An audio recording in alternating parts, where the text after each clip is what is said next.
Oke, Assalamualaikum warahmatullahi wabarakatuh. Kali ini kita akan membahas tentang homeostasis. Ada yang pernah mendengar? Apakah kalian pernah mengetahui apa itu homeostasis? Oke, sebelumnya kita akan menjelaskan dulu beberapa gambaran bagaimana tubuh bekerja atau fisiologi tubuh manusia. Nah, di sini ketika kita mempelajari fisiologi tubuh, kita ada dua poin penting yang dapat menjelaskan bagaimana proses tubuh itu terjadi. Jadi yang poin pertama adalah fisiologi tubuh dapat menjelaskan tujuan suatu proses tubuh berdasarkan pemenuhan kebutuhan tubuh. Jadi ketika tubuh kita terjadi sesuatu karena stimulasi sesuatu hal, tubuh akan membaca dan merespon untuk mencapai suatu tujuan. Tujuannya adalah bagaimana tubuh kita adalah kondisinya tetap stabil, seperti itu.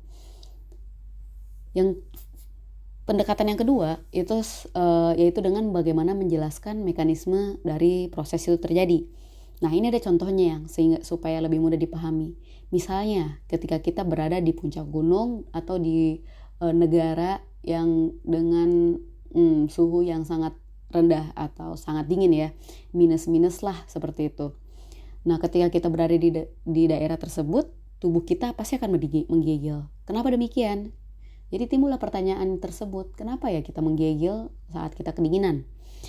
Nah, untuk menjawabnya, ketika kita menjawab suatu proses untuk mencapai tujuan tubuh, maka kita akan menjawab tubuh menggigil supaya dapat menghangatkan tubuh. Karena dengan menghangatkan tubuh, suhu tubuh tetap stabil. Ketika suhu tubuh tetap stabil, semua fungsi-fungsi sel dapat bekerja dengan baik. Nah, yang kedua, kita akan menjelaskan berdasarkan mekanisme yang mendasari proses itu terjadi.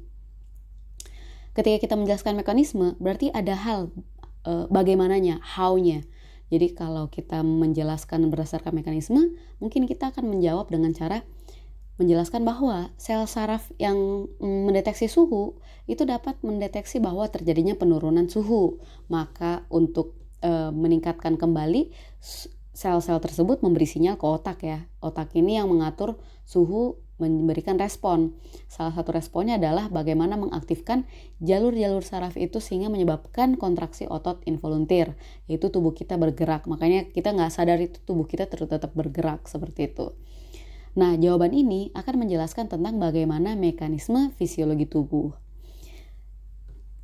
Kondisi tadi merupakan gambaran bagaimana salah satu gambaran bagaimana tubuh kita bekerja.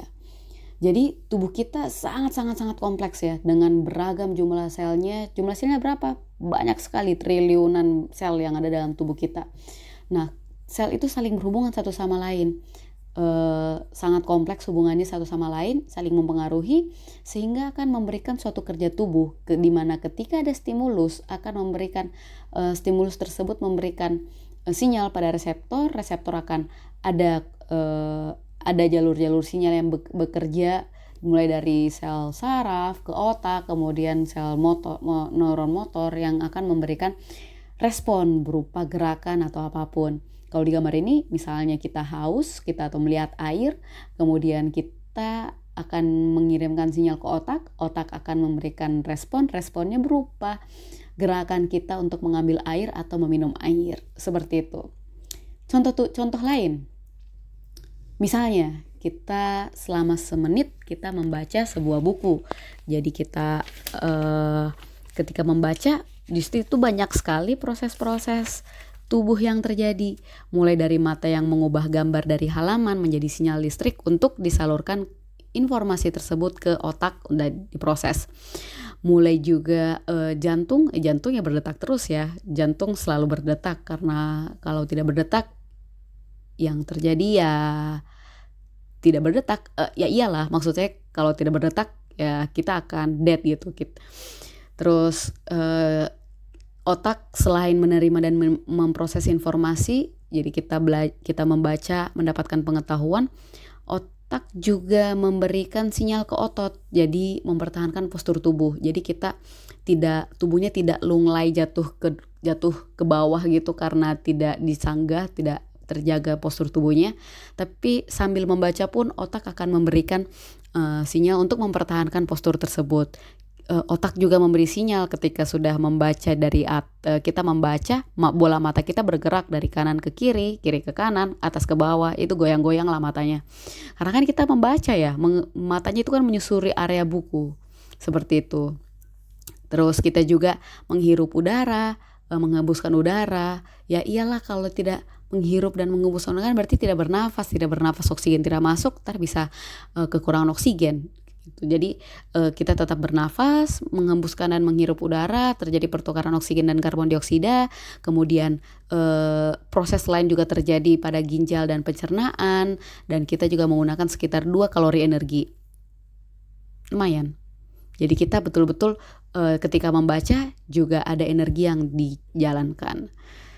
Nah, itu tadi beberapa gambaran bagaimana kondisi tubuh kita bekerja. Masya Allah ya, bagaimana kompleksnya suatu mesin ciptaan Allah Subhanahu wa Ta'ala yang sangat detail, yang sangat kompleks, saling berhubungan satu sama lain, saling mempengaruhi satu sama lain, sehingga dapat mencapai kondisi-kondisi yang stabil. Nah, kondisi yang stabil ini merupakan pemeliharaan lingkungan internal tubuh yang relatif stabil. Kalau kondisinya stabil, sel-sel tubuh dapat bekerja dengan baik. Kalau sel-sel tubuh dapat bekerja dengan baik, semuanya dapat koordinasi dengan baik, sehingga tubuh dalam keadaan sehat dan prima, seperti itu. Nah, kalau kita kenal dengan kata homeostasis ini terdiri dari 2 kata. Homeo artinya sama dan statis artinya diam.